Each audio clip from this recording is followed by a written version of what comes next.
نبی پاک صلی اللہ علیہ وسلم کے دور اقدس میں حضور پاک کے ایک صحابی تھے جن کا نام تھا جلیبیب۔ اب ان کا نام بھی آپ نے پہلی بار سنا ہوگا، لیکن ان کا جذبہ دیکھیں اور ان کی اطاعت دیکھیں اور حضور پاک کے ساتھ ان کا عشق دیکھیں۔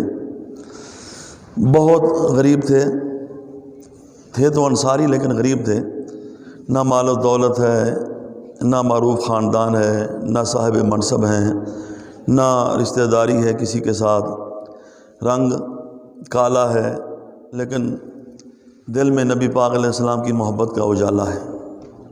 بھوکے پیاسے رہتے تھے، پھٹے پرانے کپڑے تھے، لیکن حضور پاک کی خدمت میں حاضر رہتے، علم سیکھتے، صحبت حاصل کرتے۔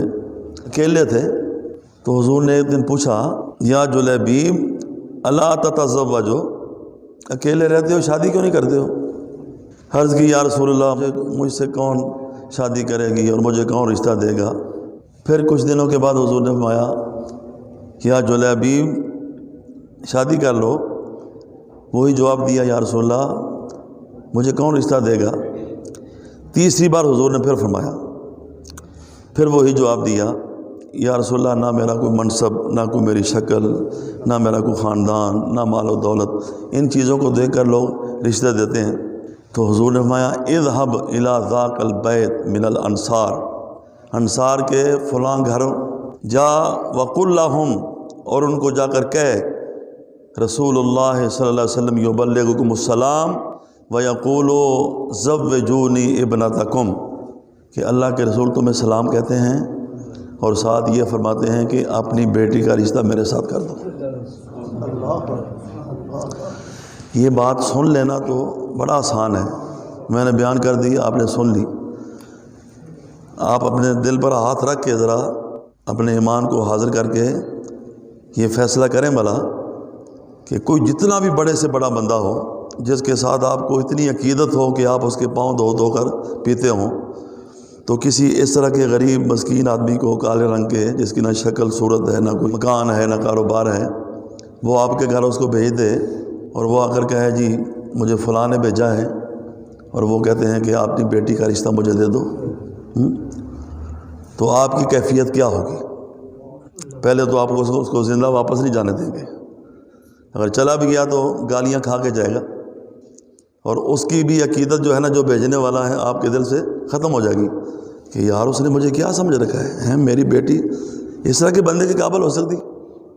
چنانچہ انہوں نے جا کے پیغام دیا کہ اللہ کے رسول نے تمہیں سلام بھیجا ہے۔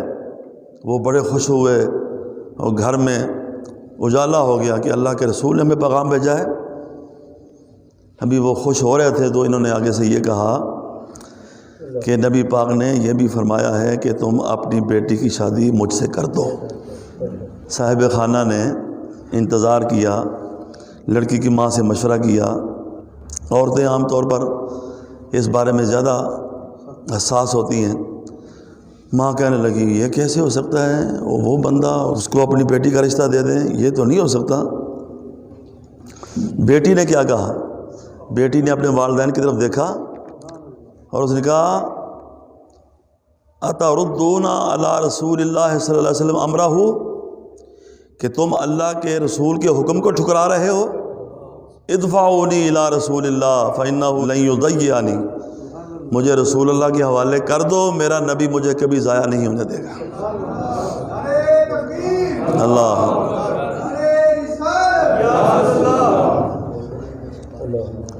لڑکی نے قرآن پاک کی آیت تلاوت کی، وَمَا كَانَ لِمُؤْمِنٍ وَلَا مُؤْمِنَةٍ إِذَا قَضَى اللَّهُ وَرَسُولُهُ أَمْرًا أَن يَكُونَ لَهُمُ الْخِيَرَةُ مِنْ أَمْرِهِمْ، کہ کسی مرد اور کسی عورت کے لیے یہ جائز نہیں ہے کہ جب اللہ کا رسول ایک فیصلہ کر دے تو اس کے بعد وہ آگے انکار کرے یا اس کو کوئی اختیار باقی رہے۔ لڑکی کا والد اللہ کے رسول کی خدمت میں حاضر ہوا، عرض کی، یا رسول اللہ آپ کا حکم سر آنکھوں پر، ہم نے آپ کا حکم قبول کیا، جو آپ کرنا چاہیں، یہ میری بیٹی حاضر ہے۔ حضور پاک صلی اللہ علیہ وسلم نے ان کا نکاح پڑھا دیا اور دعا کی، اللہم صب الخیر علیہا صبا ولا تجعل عیشہا قدا، اے اللہ ان پر اپنی رحمت کے خزانے انڈیل دے، ان کی زندگی کو کبھی بھی تکلیف والی نہ بنانا۔ یہ اتنی حدیث جو ہے نا، یہ موارد الظمآن، مسند احمد اور مجمع الزواد کے اندر ہے۔ اس سے آگے جو حدیث ہے وہ مسلم شریف کے اندر ہے۔ جب ان کی شادی ہو گئی، مدینہ منورہ میں ایک گھر اور آباد ہو گیا جس کی بنیاد تقویٰ پر تھی، پرہیزگاری پر تھی، اور جن کا رہنا سہنا تحلیل و تسبیح و تحمید کی لوریوں میں تھا۔ نبی پاک علیہ السلام نے برکت کی دعا کی تو اس دعا کا اتنا اثر ہوا، فکانت من اکثر الانصار نفقۃ و مالا، انصار کے پورے علاقے کے اندر جتنا ان کے پاس مال و دولت تھی اتنا کسی اور کے پاس نہیں تھی۔ اللہ پاک نے ایمان بھی مضبوط تر کر دیا اور مال و دولت کی بھی کوئی کمی نہ رہنے دی۔ ایک جنگ کے موقع پر یہ حضرت جلیبیب جو ہیں یہ حضور پاک صلی اللہ علیہ وسلم کے ساتھ گئے۔ جنگ جب ختم ہوئی تو حضور پاک نے فرمایا، پوچھا، ہل تفقدون من احد، کہ کوئی بندہ اپنے سے غائب پاتے ہو کہ ہمارے ساتھ آیا ہو اور واپس نہ جا رہا ہو؟ عرض کی، یا رسول اللہ سارے بندے حاضر ہیں، لیکن حضور کو تو پتہ تھا نا، بے خبر ہو جو غلاموں سے وہ آقا کیا ہے، بندہ مٹ جائے نہ آقا پہ تو وہ بندہ کیا ہے۔ یا رسول اللہ سارے بندے موجود ہیں۔ فرمایا، وَلَكِنِّي أَفْقِدُ جُلَيْبِيبًا فَاطْلُبُوهُ، جلیبیب جو ہے وہ مجھے نظر نہیں آ رہا، اس کو تلاش کرو۔ جب تلاش کیا گیا تو وہ میدان کے اندر 7 کافر ارد گرد مرے پڑے تھے اور درمیان کے اندر وہ شہید ہو چکا تھا۔ تو نبی پاک علیہ السلام نے اس کی لاش کو دیکھا۔ رحمت للعالمین نے وہاں کھڑے ہو کر جو کلمات ارشاد فرمائے نا، وہ حضرت جلیبیب قیامت کے دن اٹھنے تک وہ کلمات سن کر وہ وجد کرتے رہیں گے۔ فرمایا، قاتلا سبعۃ ثم قاتلوہ، کہ یہ ایسے نہیں آیا ہے اور آتے ہی شہید ہو گیا ہے، اس نے ان 7 کافروں کو قتل کیا ہے۔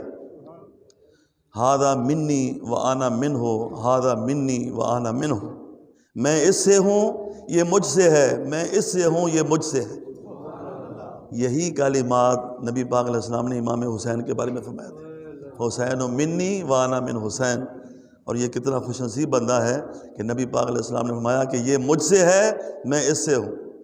فوضعہ علی صاعدیہ، پھر حضور نے اکیلے اپنی کلائیوں کے اوپر اس کو اٹھا لیا، اور پھر نبی پاک علیہ السلام نے اس کے لیے قبر کھدوائی اور اپنے دستے مبارک سے حضور نے ان کو قبر میں رکھا۔